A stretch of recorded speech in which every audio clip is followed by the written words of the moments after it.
Coucou tout le monde, bienvenue sur ma chaîne, j'espère que vous allez bien. Aujourd'hui on se retrouve pour une nouvelle vidéo. Une vidéo où je vais me maquiller ou que avec des produits que je ne trouve pas incroyables sur moi, qui ne fonctionnent pas forcément bien sur moi, que je n'apprécie pas forcément, et peut-être leur donner une seconde chance. En tout cas, je vous laisse avec le reste de la vidéo et vous me direz en commentaire ce que vous en pensez, si vous avez ces produits, si vous les aimez oui ou non, si vous leur avez donné aussi une seconde chance, et dites-moi en commentaire si vous trouvez ça quand même plutôt pas mal, et on fera la conclusion à la fin de la vidéo.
Voilà, vous avez vu l'application des produits. Qu'est-ce que vous en pensez? Dites-moi en commentaire.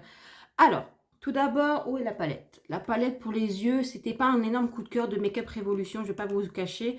Quand je l'ai vu passer, oh, j'ai du mal à l'ouvrir. La Color Story est tout à fait pour moi, j'aime beaucoup, mais j'avais vu des make-up incroyables, voilà. Après, effectivement, il faut faire attention sur les réseaux sociaux, souvent Soit c'est parce qu'il y a des filtres, ou soit parce qu'il rajoute énormément de lumière. Donc c'est vrai que ça peut tromper le visuel.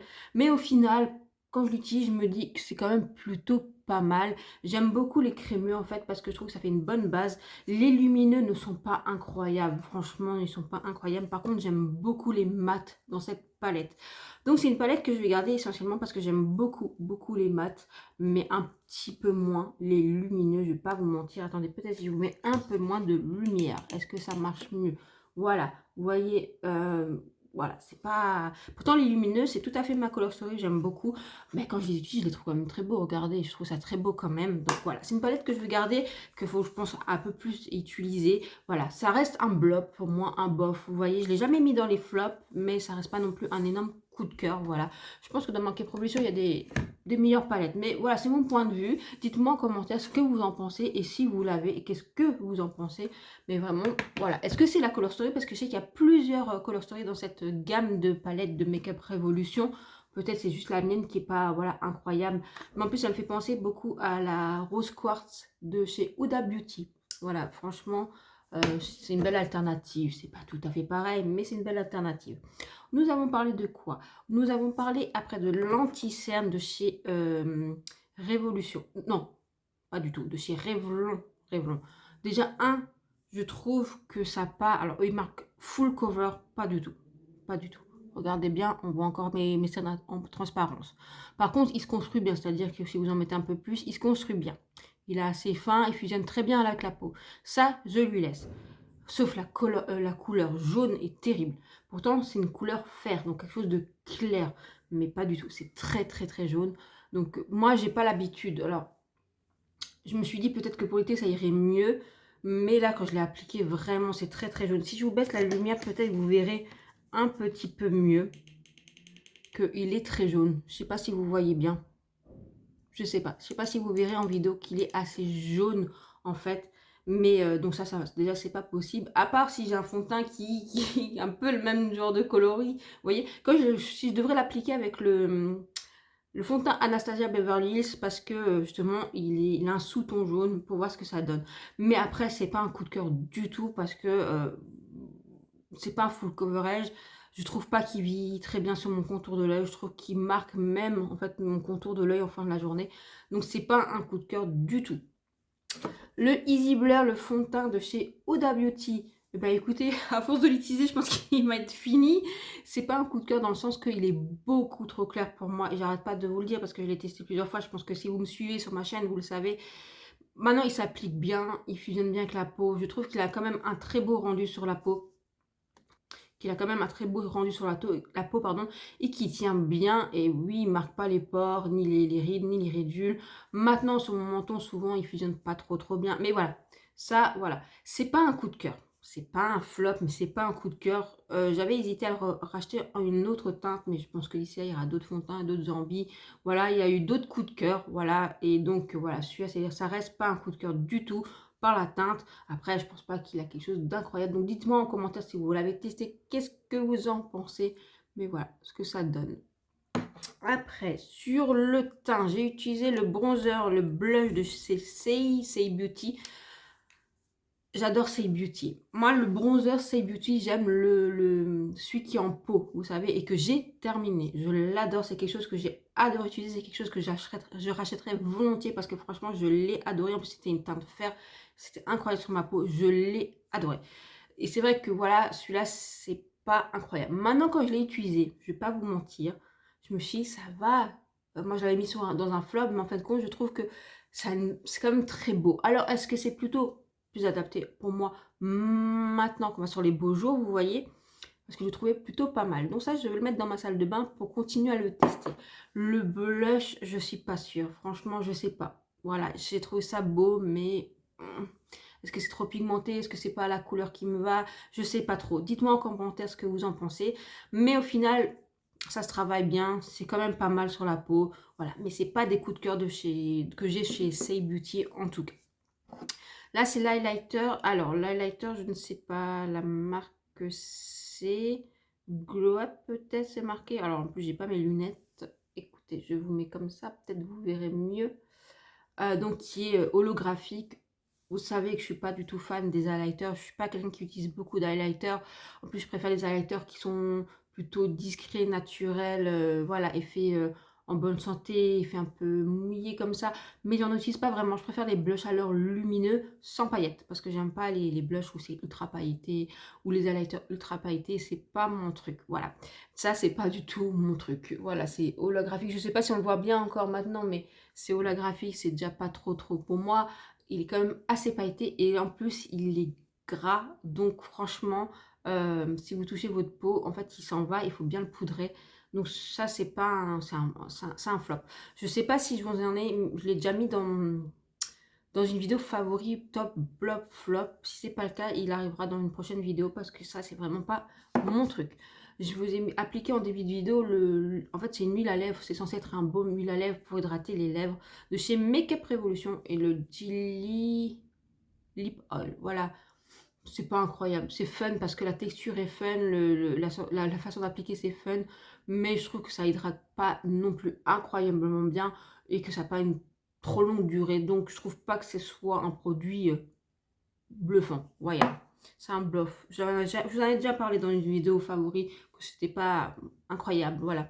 Et au début quand je les appliquais, il me piquait, là il me pique plus, donc je pense que à l'époque j'avais les lèvres trop déshydratées, mais là voilà, c'est pas incroyable. Maintenant je les utilise, voilà, je les mets dans mon travail pour mettre au travail justement, comme ça évite que ce soit trop gras, trop voilà impactant, et voilà, et ça me permet d'hydrater quand même, de pas avoir les lèvres trop desséchées, mais c'est pas quelque chose que moi personnellement je vous recommande. Après, j'ai appliqué le bronzer de chez Give Them Lala Beauty que j'ai découvert dans une box Blissim. Le blush, en fait, il est ultra pigmenté, il se travaille bien. C'est très beau, mais je pense sincèrement que la couleur n'est pas faite pour moi. Je trouve que c'est un peu trop foncé, voilà. Mais en soi, c'est pas mal. C'est ce que je vous avais déjà dit d'ailleurs. C'est pas un mauvais produit, c'est juste la teinte qui fonctionne pas forcément pour moi. Maintenant, je vais pas m'en séparer parce que c'est quelque chose que peut-être ça ira mieux en été et aussi quelque chose que je peux forcément utiliser aussi en paupières. Voilà, vous voyez, faire un peu sur les paupières ou tout simplement pour donner un peu de couleur à la paupière. Donc, c'est quelque chose que je vais garder. Et la palette de blush trio, c'est pas vraiment un coup de cœur, c'est pas un flop non plus. Voilà, d'ailleurs je vous en parlerai d'ailleurs dans une prochaine vidéo parce que je sais que je vous en ai pas encore parlé. Voilà, c'est pas mal, mais ouais, il y a mieux, mais c'est pas mal. Voilà, qu'est-ce que j'ai envie de dire? On le voit, il est quand même impactant, sauf qu'il a quand même du mal à fusionner. Il tient pas non plus extrêmement bien dans le temps.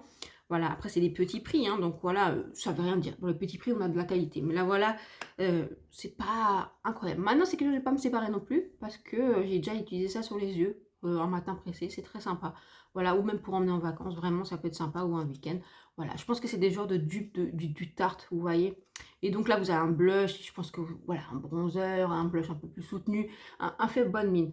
C'est des bons c'est pas un mauvais produit. C'est pour ça que je vous dis, c'est pas un énorme coup de cœur et c'est pas un flop. Et je le mettrai dans les blogs. Vous voyez, c'est spoiler alerte pour la prochaine vidéo favori.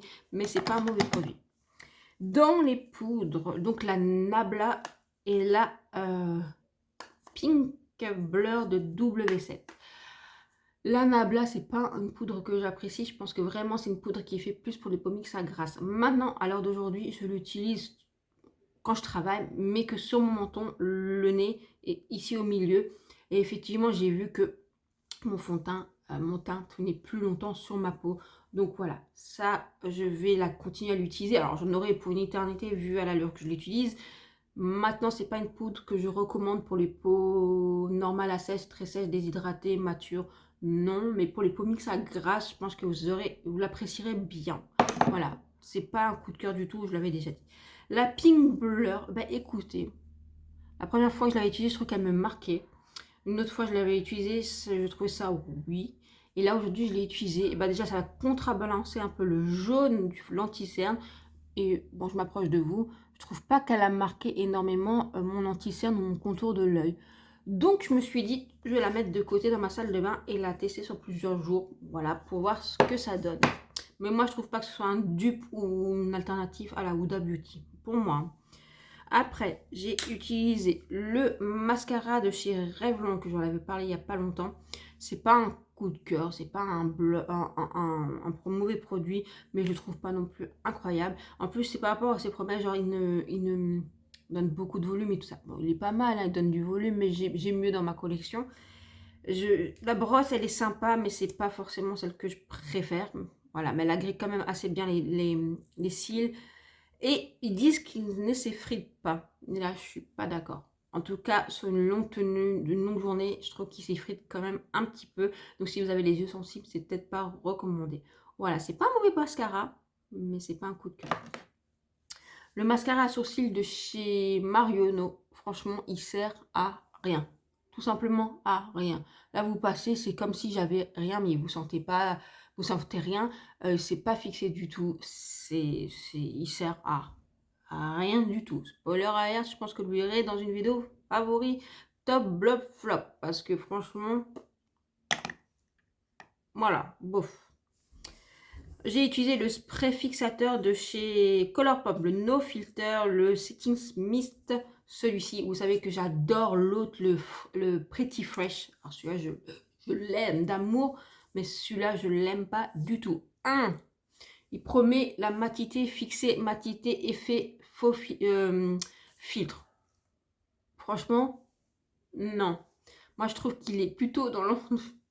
Alors moi, ça fait maintenant 3-4 fois que j'utilise, à chaque fois que j'utilise, je trouve pas que un il fixe et que de deux, je trouve pas qu'il gagne en matité. Je trouve qu'il y a des sprays fixateurs qui ont un effet mat plus impressionnant en petit prix, comme mon prix est plus important.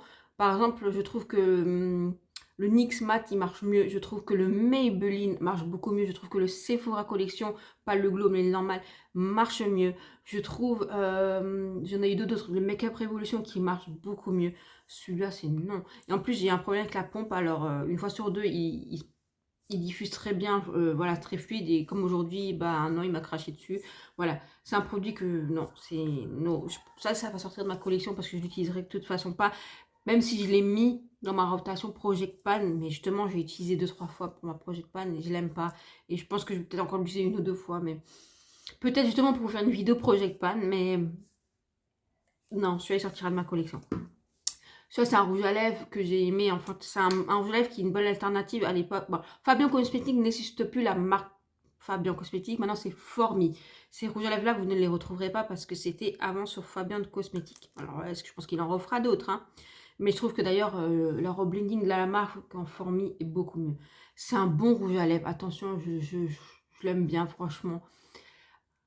C'est une belle alternative aussi au Charlotte Tilbury, le Pillow Talk, en fait. En ayant fini le Pillow Talk, je pense que je vais continuer un peu sur celui-ci. Mais en fait, plus que j'utilise, plus que je me dis...